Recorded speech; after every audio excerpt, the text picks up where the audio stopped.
Parece que todo mundo está vendendo pra gente um formato em que você precisa saber fazer as coisas. Mas é vendido num formato que, às vezes, a gente fica pensando, poxa, parece que saber fazer as coisas é mais importante do que fazer as coisas. É difícil ser feliz quando você tem sempre alguém colocando alguma listinha de regras. Eu, por exemplo, quando eu vejo essas listinhas de regras, eu não fico me sentindo muito bem.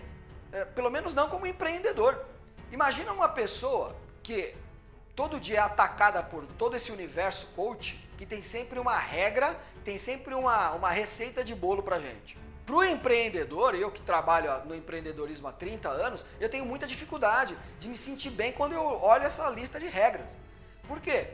Porque, gente, se você tem uma empresa familiar, ou se você trabalha com alguém da sua família, né? A empresa não é familiar, mas você empregou alguém da sua família, a sua esposa, o seu filho, o seu pai, o seu tio, seu sobrinho, né? As coisas vão ficando cada vez piores quando você dá atenção a essas listas, né, de regras, né, de como você deve se comportar, como você deve aprender a fazer as coisas, né? Essas coisas vão ficando cada vez piores, né? Porque em época de pandemia, a gente usa a máscara, né, para proteger o nariz e a boca, né? Mas a gente não usa a máscara pro ouvido, né? Eu tenho percebido que as coisas que a gente ouve vão acabar nos fazendo muito mais mal do que as coisas que a gente sente. E aí eu estava falando para você, se você, por exemplo, principalmente tem uma empresa familiar ou trabalha com algum familiar, essas regras então ficam mais confusas ainda. Eu vou dizer para você, eu não sirvo, né, de exemplo, eu não sirvo para guru e não sirvo de exemplo. Porque, gente, olha, eu vou ser bem sincero com vocês. Eu já mandei e-mail usando o banheiro, eu já respondi e-mail usando o banheiro. Às vezes eu estou num almoço de família e me surgem algumas ideias, e aí eu vou falando das ideias de trabalho, junto com a minha esposa, que minha esposa trabalha, não é minha sócia, mas trabalha na minha empresa. E se surgiu alguma dúvida, se surgiu alguma coisa, eu estou num almoço de família, mas eu vou fazer essa pergunta profissional lá no almoço de família, porque é o que eu faço, né? Eu não faço isso sempre, mas às vezes eu faço, porque às vezes eu preciso fazer aquilo. Tem coisas que quando a gente cria, algumas ideias que a gente tem, ela não escolhe a hora de aparecer. Imagina assim, o briefing da reunião, né, da música do Billie Jean, do Michael Jackson. Imagina o briefing.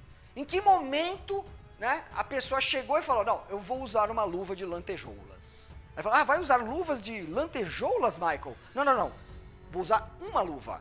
Só uma luva na mão esquerda, de lantejoulas. Você entendeu? O que eu tô tentando dizer para você é o seguinte, gente, não dá pra gente compartimentalizar a vida de acordo com aqueles gurus. Você vai se sentir mal mesmo. Se você for empreendedor, vai se sentir mais mal ainda. Se você for um empreendedor que trabalha com as pessoas da sua família de alguma forma, aí você vai se sentir péssimo mesmo. Cara, eu já jantei, né, na casa de pessoas e falei de negócios, ou estive dentro da minha empresa com pessoas falando sobre assuntos particulares. Então não dá pra gente compartimentalizar exatamente ou isso ou aquilo. Não, porque quando eu entro na minha empresa eu só falo de negócios. Cara, quem é líder sabe que isso não é verdade. E isso não funciona. Se você quiser realmente ter pessoas que te sigam, uma hora ou outra você vai ter que olhar para a pessoa e dizer, poxa, me parece que hoje ela não está muito bem, ou me parece que hoje ela não está na melhor versão dela, acho que não vou falar sobre determinados assuntos, mesmo profissionais. Acho que vou fazer outras perguntas e vou falar sobre as coisas da vida, né? E a mesma coisa quando eu estiver num almoço com algumas pessoas, se eu tenho alguma ideia, se eu tenho que falar alguma coisa, cara, não tem hora para essa ideia aparecer necessariamente, né? Ficar muito preocupado com o que as pessoas pensam da gente ou pensam sobre as nossas atitudes não colabora para a nossa melhor performance. Eu já escutei diversas vezes os podcasts tomando banho. Tô tomando banho lá, boto um podcast, já tô aprendendo alguma coisa enquanto eu tomo banho. Boto uma música de meditação, boto uma outra música de inspiração, coloco um podcast, estou dirigindo o carro, eu ponho um podcast, né? Às vezes eu preciso responder alguma coisa rápida, eu parei no farol, eu paro no farol, eu falo lá, o negócio escreve, né, hoje em dia. Você fala lá no microfone, o troço vai escrevendo lá para você, eu tô parado no farol, já tô respondendo algumas pessoas, você entendeu? Eu não sou o melhor exemplo, você entendeu?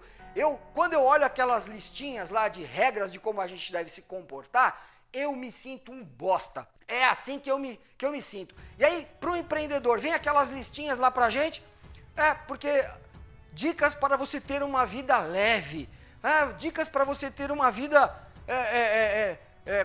uma vida plena, uma vida leve, dicas para você ter uma vida sem dificuldades, dica para você ter uma vida sem sacrifícios. Mas pera um pouquinho, Mas uma vida leve igual o quê? Igual um peido. Que vida leve que é essa? Que vida sem dificuldades que é essa? Não, mas uma vida sem sacrifícios, uma vida sem dificuldades não vale a pena não. Então assim, a vida leve que a gente vai ter é a paz na guerra, pessoal.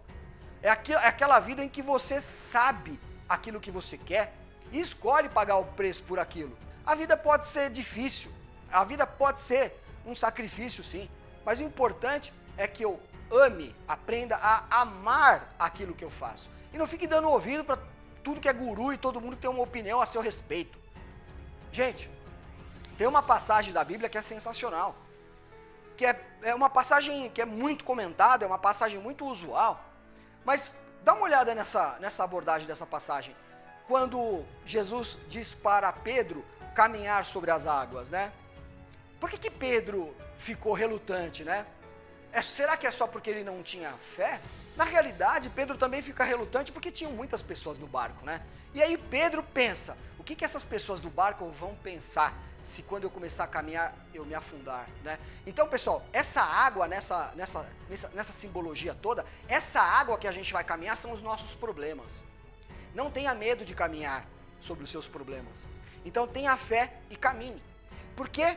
Porque quem caminha sobre as águas, quem caminha sobre os seus próprios problemas e não se preocupa com o que estão dizendo no barco, pode um dia afundar, mas vai aprender a respeito disso. E vai continuar caminhando com fé e vai vencer. Mas quem caminha com fé sobre as águas, sobre os seus próprios problemas, fala da sua própria vida e tem uma biografia que vale a pena. E aquelas pessoas que ficam no barco, a única coisa que elas podem fazer é falar da vida dos outros.